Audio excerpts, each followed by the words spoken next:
नमस्कार दोस्तों, दिवाली की आप सबको हार्दिक शुभकामनाएं। आपके घर माँ लक्ष्मी का वास हो और आपकी जिंदगी से सारी परेशानियां दूर हो जाएं। आज इस वीडियो में हम जानेंगे कि दिवाली के दिन माँ लक्ष्मी और गणेश जी की पूजा का क्या है महत्व। तो चलिए आज का प्यारा सा वीडियो शुरू करते हैं। दोस्तों, हिंदू धर्म में दीप पर्व यानी दिवाली बड़ी ही धूमधाम से मनाई जाती है। परंतु दिवाली क्यों मनाई जाती है, इसके पीछे अलग अलग कथाएं हैं। कोई कहता है कि जब भगवान राम त्रेता युग में 14 वर्ष के वनवास और रावण पर विजय होकर अयोध्या वापस लौटे थे, तो अयोध्या के वासियों ने दीप जलाकर खुशी मनाई थी और तभी से दीपों के त्योहारों की परंपरा चलती आ रही है। जबकि दूसरी कथा के अनुसार द्वापर युग में जब श्री कृष्ण ने राक्षस नरकासुर का वध करके प्रजा को उसके आतंक से मुक्ति दिलाई थी, तो द्वारिका की प्रजा ने दीप जलाकर उनको धन्यवाद दिया था। ये दीप उत्सव मनाया जाता है।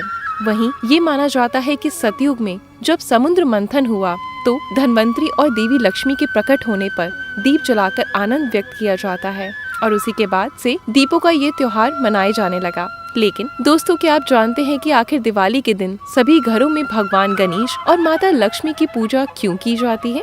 अगर नहीं तो चलिए मैं आपको इसके पीछे की वजह बताती हूँ। पुराने समय की बात है। एक विरागी साधु के मन में राजसुख भोगने की इच्छा हुई तो उसने माता लक्ष्मी की आराधना शुरू की।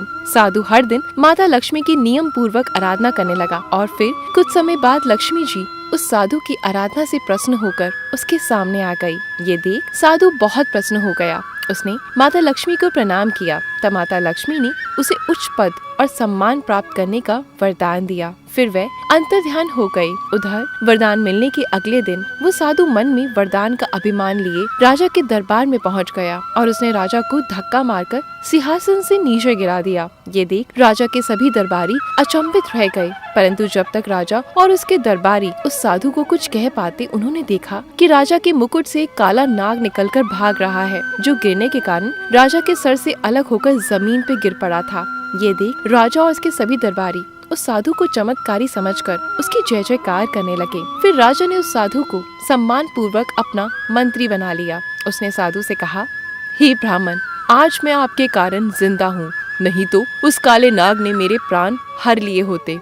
उसके बाद राजा ने अपने सेवकों से कहा कि इनके लिए एक नई महल की व्यवस्था की जाए। उसके बाद साधु शान से उस महल में रहने लगा। अभी साधु को आए कुछ ही दिन हुए थे। एक दिन राजा अपने दरबारी के साथ किसी विषय पर विचार कर रहे थे। तभी साधु वहां आया और भरे दरबार में राजा को अपने साथ खींच कर ले जाने लगा। ये देखकर सभी दरबारी मन में सोचने लगे कि अभी साधु महाराज को क्या हो गया है। लेकिन अगले ही पल सारे दरबारी राजा के पीछे पीछे भागे और जब वह सभी महल के बाहर निकले तो एक जोर का भूकंप आया और वो महल खंडर में तब्दील हो गया। ये देखकर एक बार फिर राजा समेत सभी दरबारी उस साधु की जय जयकार करने लगे। ये सब देखकर साधु के मन में और अहंकार की भावना विकसित हो गई और समय के साथ साथ उसका अहंकार बढ़ता ही गया। वरदान के अहंकार में उसने एक दिन राजा के महल में रखी गणेश जी की प्रतिमा को जल्द से जल्द हटाने को आदेश दिया। वो भी किस लिए? क्योंकि गणेश जी की प्रतिमा उसको दिखने में बिल्कुल भी अच्छी नहीं लग रही थी। साधु के इस कार्य से गणेश जी रुष्ट हो गए और फिर साधु की बुद्धि भी भ्रष्ट होने लगी, जिसकी वजह से वो उल्टा पुल्टा काम करने लगा। उस साधु को कारागार में डलवा दिया। कारागार में जाने के बाद उसको एक बार फिर से माता लक्ष्मी की याद आई और वो पुनः उनकी आराधना करने लगा। लक्ष्मी जी ने कारागार में दर्शन दिए और कहा, तुमने गणेश जी का अपमान किया है। गणेश जी की आराधना करके उन्हें प्रसन्न करो, तभी तुम यहाँ से बच पाओगे। माता लक्ष्मी के आदेश अनुसार साधु ने गणेश जी की आराधना की और तब जाकर गणेश जी का क्रोध शांत हुआ। और फिर कुछ दिन बाद गणेश जी राजा के सपने में आए और उनसे बोले, हे राजन, साधु को सम्मान पूर्वक एक बार फिर से अपना मंत्री बना लो। फिर अगले दिन राजा ने गणेश जी के आदेश का पालन करते हुए साधु को मंत्री पद पर सुशोभित किया। इस प्रकार लक्ष्मी जी और गणेश जी की पूजा साथ साथ होने लगी, क्योंकि हिंदू धर्म में बुद्धि का देवता गणेश जी को माना गया है और ऐसा माना जाता है कि लक्ष्मी जी आ भी जाएं तो बुद्धि के उपयोग के बिना आप उन्हें अपने पास रोक नहीं सकते। तो दोस्तों, कैसी लगी आज की मेरी ये प्यारी सी कहानी? अच्छी लगी तो ऐसे ही मुझे अपना प्यार देते रहें। मैं मिलती हूँ आपसे अगली वीडियो में। धन्यवाद।